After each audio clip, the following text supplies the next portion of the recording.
नमस्कार, स्वागत है आपका हमारे विशेष कार्यक्रम में। हम आपकी मुलाकात डॉक्टर तुपकर से करवाने जा रहे हैं। डॉक्टर तुपकर इंदौर के जाने-माने कार्डियोलॉजिस्ट हैं, इंदौर के डीएनएस हॉस्पिटल में हैं। स्वागत है डॉक्टर आपका हमारे इस कार्यक्रम में। नमस्कार। डॉक्टर, कैसा माहौल चल रहा है कोरोना के दौरान? कोरोना के दौरान माहौल काफ़ी बिगड़ी हुई है हालत अभी तो शहर में। सोशल डिस्टेंसिंग और मास्क पहनने का जो हम लोगों को सबको एक जो चीज़ को नियमित तरह से फॉलो करना चाहिए वो नहीं हो पा रहा है जैसे होना चाहिए।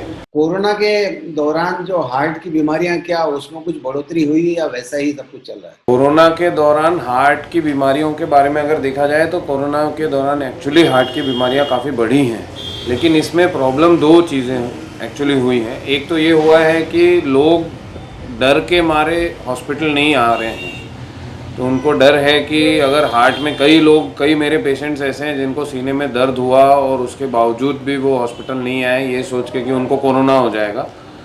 दूसरी चीज़, कई पेशेंट्स घर में ही एक्सपायर हो गए, मतलब ये बहुत ही दुखद बात है। और दूसरी चीज़ ये हुई है कि कोरोना के कारण भी हार्ट के अंदर मतलब कोरोना खुद हार्ट में कॉम्प्लिकेशंस करता है। कोविड की वजह से हार्ट फेलियर या हार्ट की नसों, हमारी खून की नसों में थपके बनना ये बढ़ जाता है। तो दोनों चीज़ों में, हाँ ये बात सही है कि दोनों चीज़ें मतलब हार्ट की बीमारियों में की प्रॉब्लम बढ़ी है। डॉक्टर, निमोनिया के एक लक्षण कोविड में हमेशा देखे जा रहे हैं और निमोनिया की वजह से भी कुछ हार्ट की डिसीजेस बढ़ रही हैं। निमोनिया की वजह से समझना ये है कि कोविड जो एक इन्फेक्शन है ये केवल निमोनिया नहीं करता, ये हमारे खून को गाढ़ा भी कर देता है। तो खून गाढ़ा होने की वजह से थपके बनने की जो क्लॉटिंग की टेंडेंसी है वो बढ़ जाती है। इसकी वजह से हार्ट अटैक आना या हमारे पैर की जो वेन्स हैं, जो नसें हैं, उनमें खून की थपके बन के वो हार्ट में आ जाना, जिसको पल्मोनरी एम्बोलिज्म बोलते हैं, मतलब लंग में आ जाते हैं वो थपके। और इसी के साथ यही थपके कभी कभी ब्रेन की नसों में भी चले जाते हैं, जिसकी वजह से लकवा का जो अटैक आता है वो भी ज़्यादा हो रहा है। ये सब इंसिडेंसेस कोरोना की वजह से, तो इसका डायरेक्ट निमोनिया से रिलेशन एज सच नहीं बोल सकेंगे, लेकिन हाँ ये ज़रूर है कि जिन लोगों में निमोनिया बहुत ज़्यादा एक्सटेंसिव होता है उन लोगों में ये सारे कॉम्प्लिकेशन होने का रिस्क भी बढ़ जाता है। डॉक्टर, ऐसा कई बार देखने में आया है, अभी कुछ पेशेंट्स के साथ कोरोना पॉजिटिव होने के बाद हॉस्पिटलाइज हुए, हॉस्पिटल में एडमिट हुए, धीरे धीरे उनकी स्थिति में सुधार आ रहा था, लेकिन हॉस्पिटल के वातावरण में आने के बाद और कोरोना के डर में कई बार पेशेंट्स की हार्ट अटैक से मौत हुई है। ऐसे कुछ केसेस आए हैं? ऐसा ज़रूर हुआ है। इसको कोरोना का डर कहें, देखिए सबसे इम्पोर्टेंट कोई भी ट्रीटमेंट में मैं इस चीज़ को बहुत स्ट्रांगली मानता हूँ, अगर पेशेंट के आत्मविश्वास अगर ख़त्म हो जाता है तो फिर आप उसका कुछ भी इलाज कर लें, मतलब आप दुनिया का बेस्ट इलाज प्रोवाइड करा दें, लेकिन फिर वो आत्मविश्वास की कमी से कहीं ना कहीं प्रॉब्लम ज़्यादा होते हैं, कॉम्प्लिकेशन ज़्यादा होते हैं, कई बार हम लोग पेशेंट्स खो देते हैं। तो कोरोना से एक बात समझना है कि 80% मरीज़ ठीक हो जाते हैं, जिनको पता ही नहीं चलता कि उनको कोरोना होके चला गया।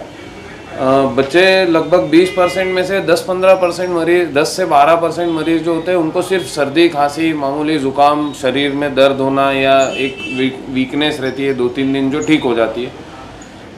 6 से 8% मरीज़ सीरियस होते हैं जिनको हॉस्पिटलाइज करना पड़ता है, उसमें से 2% मरीज़ जो हैं वो आईसीयू में पहुंचते हैं और ज़्यादा क्रिटिकल होते हैं।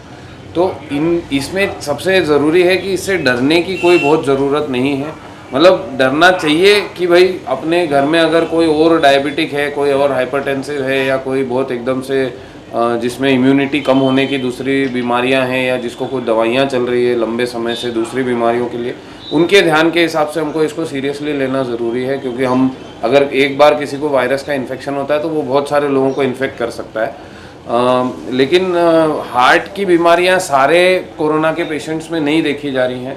डर की वजह से हार्ट अटैक आना या ऐसा नहीं है, बाकी कोरोना के कॉम्प्लिकेशंस खुद ही इतने हैं, ज़्यादा हैं कि उनकी वजह से ही हार्ट अटैक आके मरीज़ हम खो रहे हैं। बिल्कुल सही कहा आपने। कोरोना के खुद के कॉम्प्लिकेशंस इतने सारे हैं कि उससे हार्ट अटैक को एक अलग ढंग से लिया जा सकता है। बहरहाल डॉक्टर, हम कोरोना की बात कर चुके हैं, उससे हृदय रोग का कितना जुड़ाव हो उस पर बात कर चुके हैं।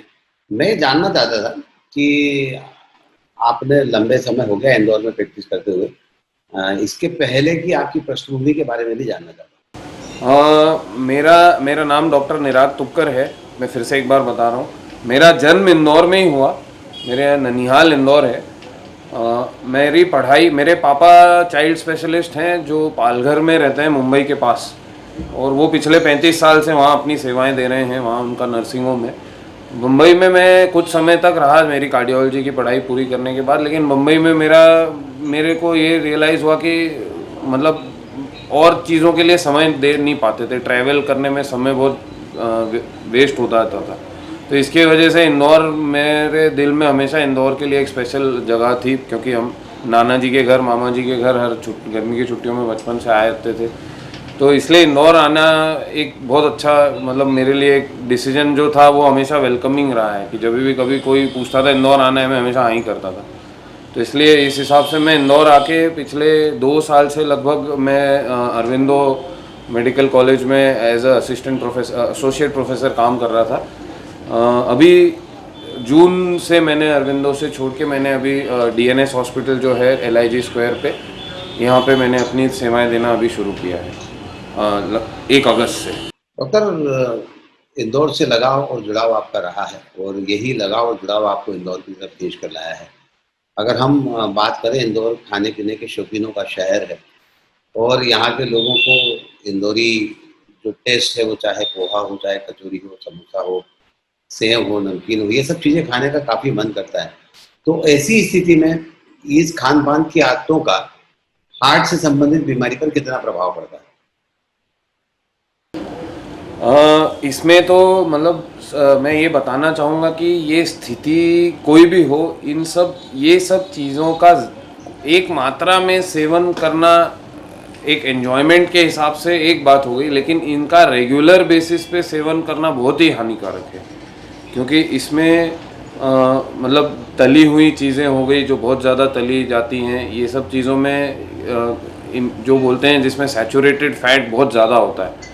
तो सैचुरेटेड फैट जो होता है वो जाके हमारे शरीर के नसों में, ये कोलेस्ट्रॉल जो भी इसका है, ये हार्मफुल जो कोलेस्ट्रॉल है जो ख़राब होता है हमारे शरीर के लिए, वो जाके नसों में धीरे धीरे जमता जाता है।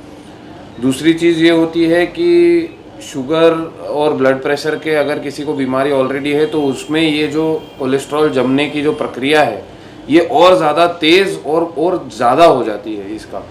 तो इसकी वजह से ये ऐसा ज़रूरी नहीं कि हार्ट की नसों में ब्लॉकेज बनते हैं, ये पूरे शरीर की नसों में बहुत जगह ब्लॉकेज बन सकते हैं।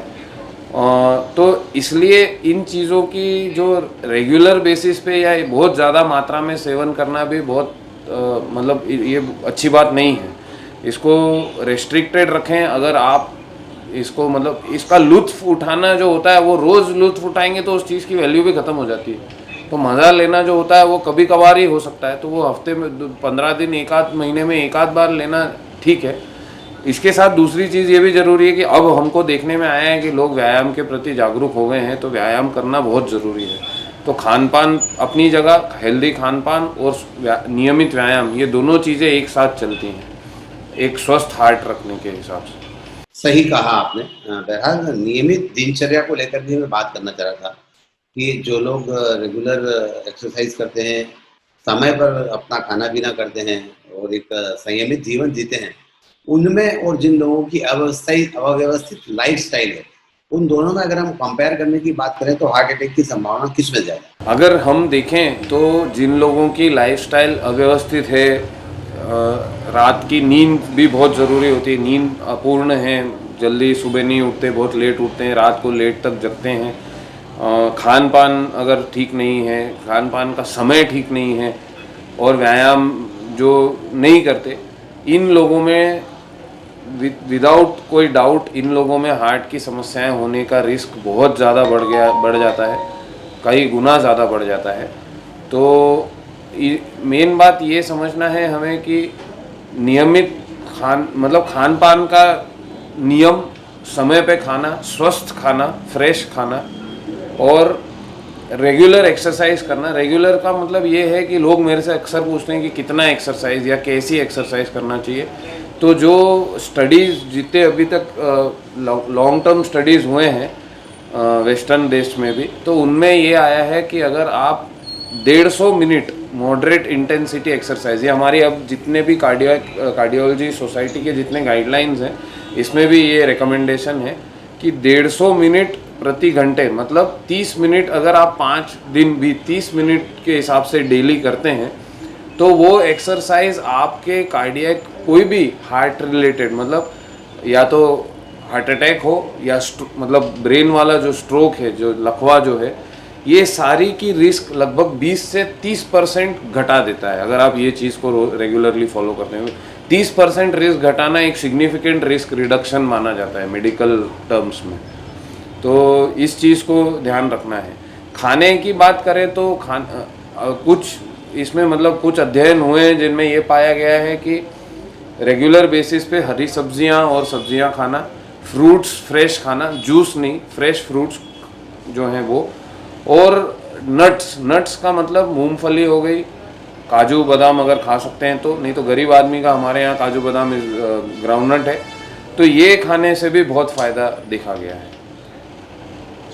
तो इसका बेसिकली ये कहना है कि हमारा मतलब हम एज अ कार्डियोलॉजिस्ट जब हम एडवाइस करते हैं तो हम तो यही कहते हैं कि भाई आपकी अगर लाइफस्टाइल रेगुलर नहीं है, एक्सरसाइज आप कम करते हैं और अगर आपके खाने की आदतें ख़राब हैं तो इसमें आपका हार्ट का रिस्क 20 से 30 गुना ज़्यादा हो जाता है हार्ट अटैक आने का। डॉक्टर, जिस तरह से युवाओं में तेजी से हृदय रोग की समस्या बढ़ रही है, इसको लेकर क्या कहते हैं?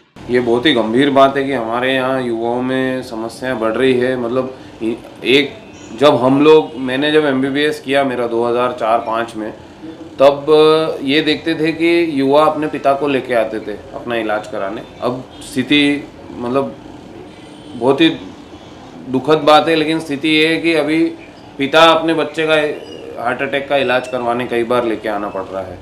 तो इसमें स्थिति ये इसलिए बदली है क्योंकि हमारे को कहीं ना कहीं हमारे युवाओं में इसकी जो अवेयरनेस थी वो अवेयरनेस कहीं ना कहीं कम हो गई है।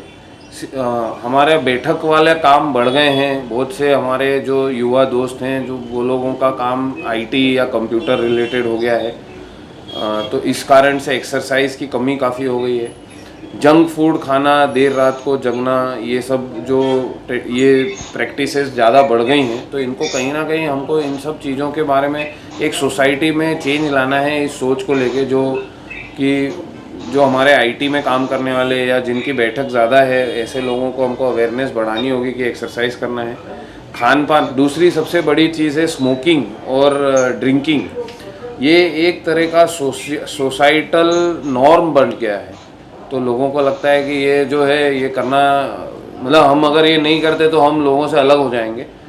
इनकी वजह से भी बहुत ज़्यादा, मतलब मैं जब मणिपाल में, बेंगलोर में मणिपाल हॉस्पिटल से मैंने मेरी कार्डियोलॉजी का प्रशिक्षण लिया है, और जब मैं वहाँ था तो मैंने एक 19 साल के लड़के की एंजियोग्राफी करी है जो इसको हार्ट अटैक आया था, जो फर्स्ट ईयर इंजीनियरिंग में पढ़ रहा था।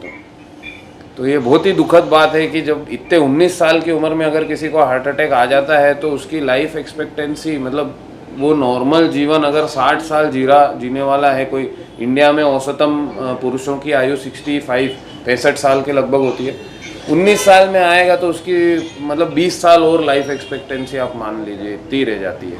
तो बहुत ही दुखद बात है कि युवाओं में ये बढ़ते जा रहा है। इसके लिए कहीं ना कहीं हमको कानून और स्ट्रिक्ट करने की ज़रूरत है। गवर्नमेंट को प्रोएक्टिव होना पड़ेगा।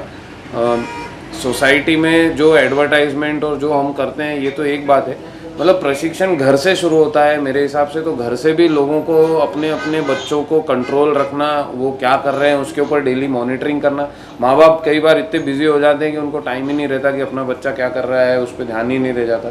तो यहाँ से मतलब हमको एक पूरा बड़ा उसमें रेवोल्यूशनरी चेंज लाने की ज़रूरत है। डॉक्टर, जिस तरह से युवाओं को आजकल काम का प्रेशर है, नौकरी के अंदर, कॉर्पोरेट सेक्टर के अंदर जो प्रेशर है, क्या ये भी एक बड़ा कारण है लोगों की हार्ट की बीमारी का? ये बहुत बड़ा कारण है। दूसरी चीज़ ये है कि हमको जो कॉम्पिटिटिव एटमॉस्फेयर जो क्रिएट हो गया है आज की तारीख में, एग्जामिनेशन को लेके, हर चीज़ को लेके, मतलब आप पढ़ाई के लिए एंट्रेंस ले रहे हैं या जॉब के अंदर कोई प्रमोशन के लिए जो कंपटीशन है, ये सब जो कॉम्पिटिटिव एटमॉस्फेयर जो क्रिएट हो गया है, इसकी वजह से इतना स्ट्रेस बढ़ गया है और इसमें परफॉर्म करने के चक्कर में युवा कई मतलब जो हमारे युवा दोस्त हैं साथी, वो अपने स्वास्थ्य की तरफ बहुत दुर्लक्ष कर देते हैं।